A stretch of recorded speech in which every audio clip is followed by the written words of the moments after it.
Welcome to the shadows. Old stories line the shelves of our dusty archives. Stories of dreams, mystery, horror. We would like to bring one of our early radio tales back to life during this half hour. Let's see. Ah, yes. We were hearing the pages of a diary. The Diary of a Madman by Nikolai Gogol. Look, there at the carriage. Just stopped in front of the store. Don't you recognize it? It's the director. Yes. But what can he possibly need here? Must be his daughter. His daughter. Oh, quick, against the wall.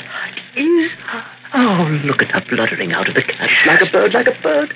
Oh, God, I'm lost. Quick, hide. Why? She recognized your coat. What about my coat? Oh, it's stained and out of style. Quick, in this doorway. Oh, never mind. She's gone into the store. Oh, how did she come out in this pouring rain? And tried to deny after this that women have a passion for buying clothes. She left her lapdog in the street. She's called Maggie. Yes. Maggie. Then another dog joined her. Hello, Maggie. Hello, Fidel. Well, I'll be damned. Talking. Shame on you, Maggie. You haven't written me. Oh, I've been sick, Fidel. What the devil is going on? Dogs can talk. No, sorry to hear that, Maggie. Well, got the knife soon. I've got to go. Dogs can talk. They can't. Oh, it's not so unusual. The world has seen similar occurrences.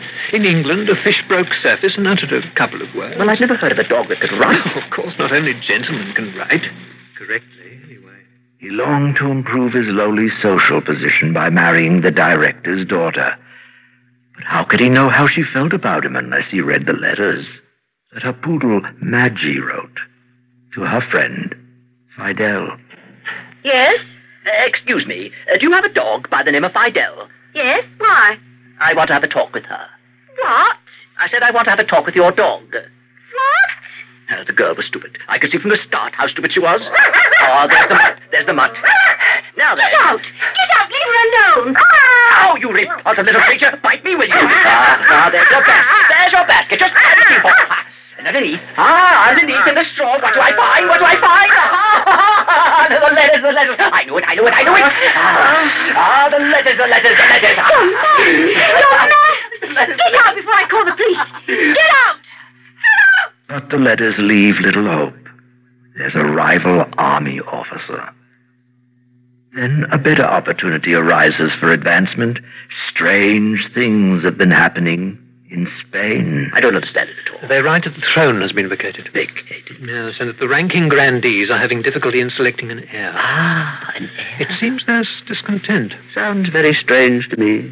How can a throne be empty? They say that some Donya may exceed. Donya? It's absolutely impossible. Of course it's impossible. A Donya can't accede to a throne. King should sit on a throne. Of course, a king should sit on a throne. They say there is no king. Well, that's impossible. It's impossible that there should be no king. There must be a king. Well, he might be hidden away somewhere. In anonymity. Yes. It's even possible that he's around here, being forced to remain in hiding because of family reasons. Or for fear of some neighboring country. France. Of course, France. Forced to remain in hiding. Well, there may be other reasons. Year 2000, April 43. This is a day of great jubilation. Spain has a king. They found him? I am the king. Oh, no. I discovered it today. It all came to me in a flash. It's incredible ever to have imagined being a civil service clerk. How could such a crazy idea ever have entered my head? You would thank God no one thought of slapping you into a lunatic asylum. Well, now I see everything clearly. But what was happening before? Things loomed at me out of the fog. But now... Wouldn't you say that all troubles stem from the misconception that human brains are located in the head? Yes. Well, they're not. Human brains are blown in by the winds from somewhere around the Caspian Sea. We continue now with the final entries of The Diary of a Madman by Nikolai Gogol. No date. A day without date.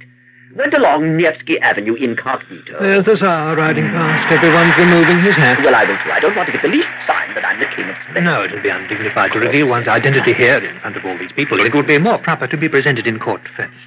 What's prevented me so far is the fact that I haven't yet got the royal Spanish attire. You know, you should get hold of a royal mantle of some sort. Well, I thought of having one made. Those are so stupid.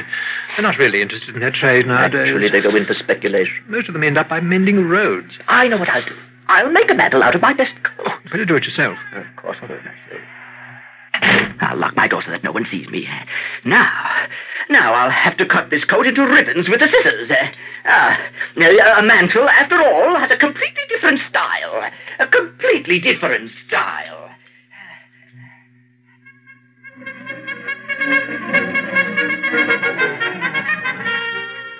Can't remember the day, nor the month. Damned if I know what's going on. Well, the mantle is ready. You're still not ready to be presented at court? No, why not? Your retinue hasn't yet arrived from Spain. That's right, my retinue. The absence of a retinue would be incompatible with my dignity. Yes. I'll wait. We should be here at any time. A first date. I'm puzzled by the unaccountable delay in the arrival of my retinue. What can be holding them up? I went to the post office to inquire whether the Spanish delegates had arrived.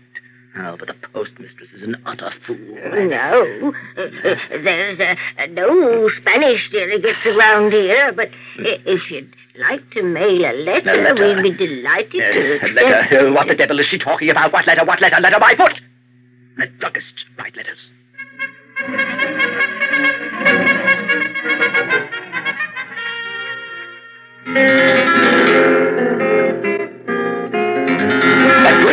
February is the 13th, so I'm in Spain. It all happened so quickly that I hardly had time to realize it. This morning, the Spanish delegation arrived for me, and we all got into a carriage. It is bewildering how fast we went. We went so fast that within half an hour, we reached the Spanish border.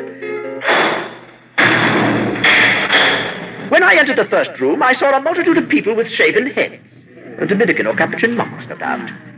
They always shave their heads. Come on, Manners of the King's Chancellor leading me by the hand was certainly very strange. Now, you sit quiet in here and don't call yourself King Ferdinand again, or I'll beat the nonsense out of your head. Oh, come now, Chancellor, we're alone now. No. I know that I'm being tested, and I refuse to submit to this indignity any longer. All right, then I won't you. That hurts terribly. But I didn't let out a cry. I contained myself, remembering that this is customary procedure among knights on initiation into an exalted order. To this day, they adhere to the chivalric code in Spain. Stupid idiot. Left to myself, I decided to devote some time to affairs of state. Tomorrow, as foreseen by the famous English chemist Wellington, the Earth will mount the moon. Yes, I confess I'm deeply worried about that. Particularly when you consider the moon's extraordinary sensitivity and fragility. The moon, of course, is made in Hamburg. I must say they do a very poor job. I wonder if England doesn't do something about it. It's a lame Cooper that makes the moon, and it's quite obvious that he has no conception of what the moon should be. He uses tarred rope and olive oil. That's why the stench is so awful all over the earth. We are continually forced to plug our noses. And that's why the moon itself is such a delicate ball that men cannot live there. Only noses. Certainly. That's why we can't see our own noses. Of course, they're all on the moon. And when you think what a heavy thing the Earth is. That's right. When the Earth mounts the moon, all our noses will be crushed to a powder. What are we to do? Hurry, we better warn the Capuchin monks. Yes, of course. We must warn them immediately. Immediately. Hurry. Gentlemen, we must save the moon. The Earth is preparing to mount it. The Capuchin monks were admirable. They rushed at once to execute my royal wish. Many of them tried to climb the wall to reach the moon in time. But at that moment, the Grand Chancellor entered. Everyone scattered. I, being the king, remained alone.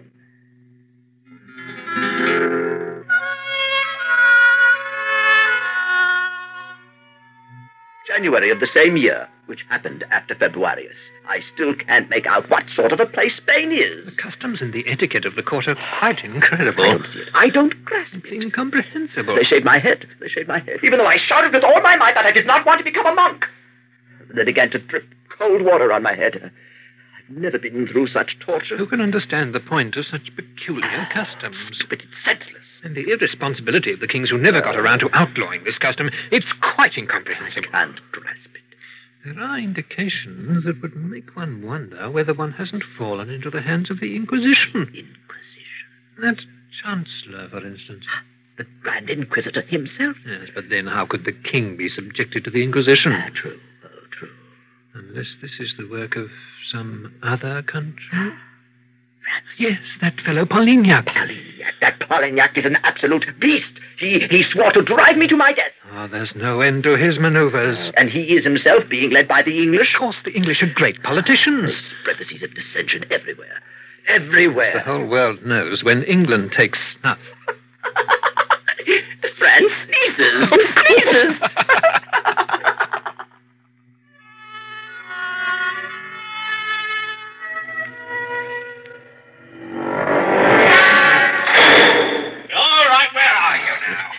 The Grand Inquisitor entered my room. I heard him approaching, and I hid under the chair. Where are you idiot?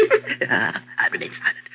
He couldn't see me. Ferdinand VIII. Come on, out of there. Oh, it's a trick. It's a trick. Oh, no. Yourself. Come on. They won't get me that way. They'll pour water on my head again. Where are you? Up there, you are. You Spain hiding under a chair. Come out there. Come on. No. This will teach you. He beat me terribly.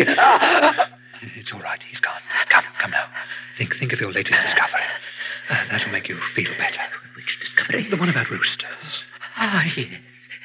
Every rooster has his own Spain. That's right. Of course he has. But he hides it. Of course he does. He hides it under his feathers. Of course, his feathers.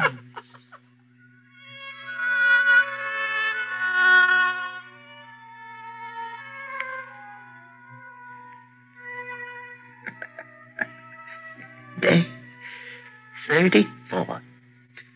Month. Year.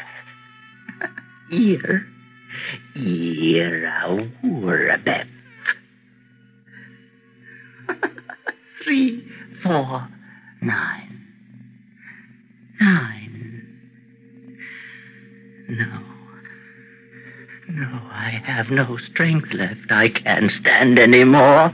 Oh, God, what they're doing to me. They pour cold water on my head. They don't listen to me. They don't hear me. They don't see me.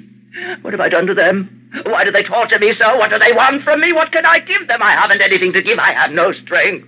I cannot bear this suffering. My head is on fire, and everything goes round me in circles. Save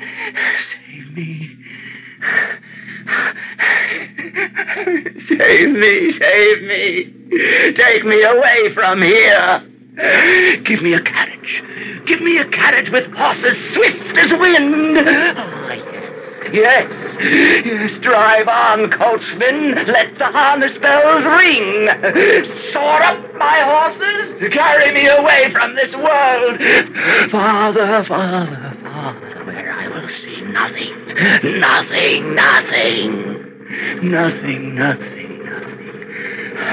Ah, there's the sky smoking before me. A star twinkles far away. The forest rushes past me with its dark trees and the crescent moon. The violet bark is a carpet underneath me. Oh, I hear something through the fog. On the one side, the sea. On the other, Italy. Russian huts. Russian huts. Maybe that's my house over there, looking blue in the distance. Oh, and isn't that my mother sitting by the window? Yes, Mother. Save your wretched son. Let your tears fall on his sick head. See how they torture him. Hold me in your arms. There's no room for him in this world. They are chasing him, Mother. Mother, take pity You're sick, child.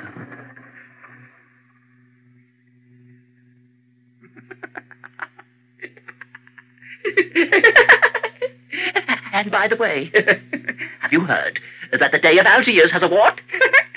A wart! Right under his nose. Right under his nose.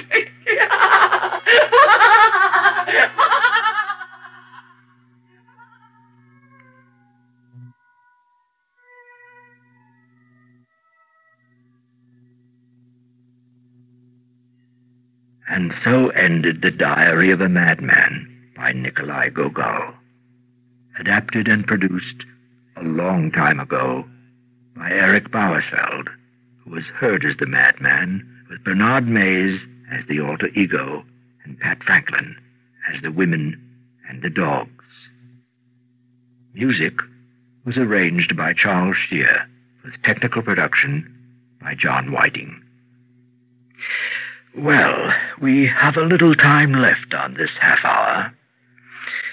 Over here is a shelf marked The End of the World. I think we'll have time enough for that. A vignette about an old man whose job it is to row certain people across a very particular river. His name is Charon, and his final crossing is related to us by Lord Dunsany.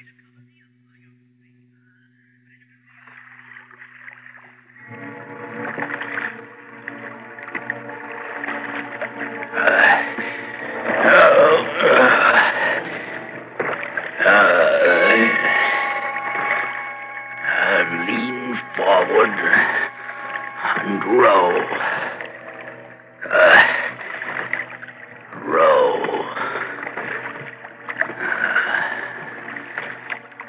All things are one in my weariness. Weariness not of years, not of centuries, but of wide floods of time, eons, eons.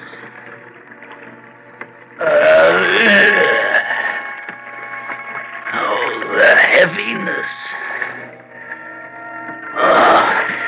The pain in my arms. A part of the scheme made by the gods.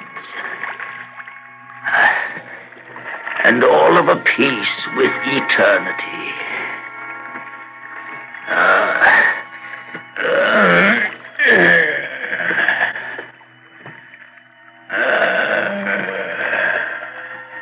Charon leaned forward and rowed. If the gods had sent him a country wind, it would have divided all time in his memory into two equal slabs. So gray were all things always where he was, that if any radiance lingered a moment among the dead, on the face of such a queen perhaps as Cleopatra, his eyes could not have perceived it. All things one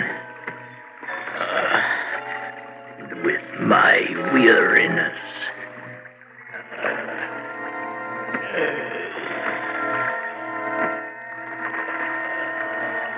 It was strange that the dead nowadays were coming in such numbers. They were coming in thousands where they used to come in 50s. It was neither Charon's duty nor his wont to ponder in his grey soul why these things may be. Charon leaned forward and rowed.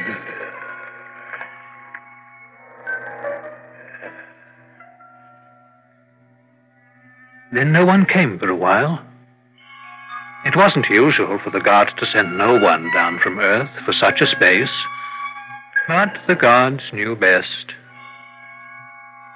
One man finally came, alone. The ghost sat shivering on a lonely bench, and the great boat pushed off.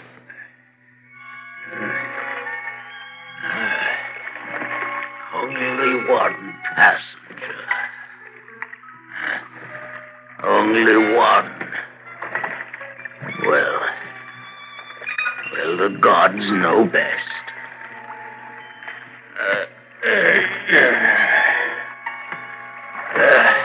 The gods know best. And the great and weary Karen rode on and on beside his passenger. The sound of the river was like a mighty sigh that grief in the beginning had sighed among her sisters, and that couldn't die like the echoes of human sorrow failing on earthly hills, but was as old as time and the pain in Karen's arms. Then the boat from the slow grey river loomed up to the coast of Dis, and the silent ghost, still shivering, stepped ashore, and Karen turned the boat to go wearily back to the world.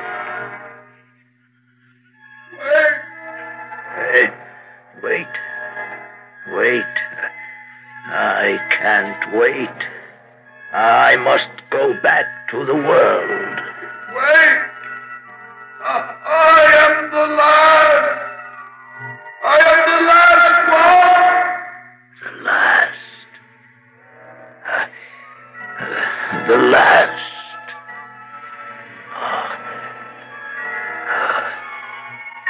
The last.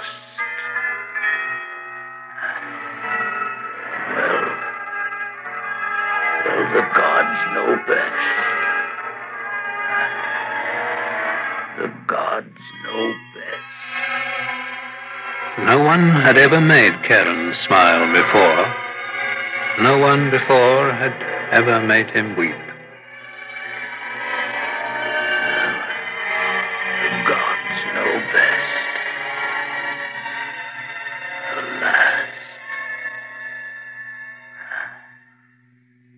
The last.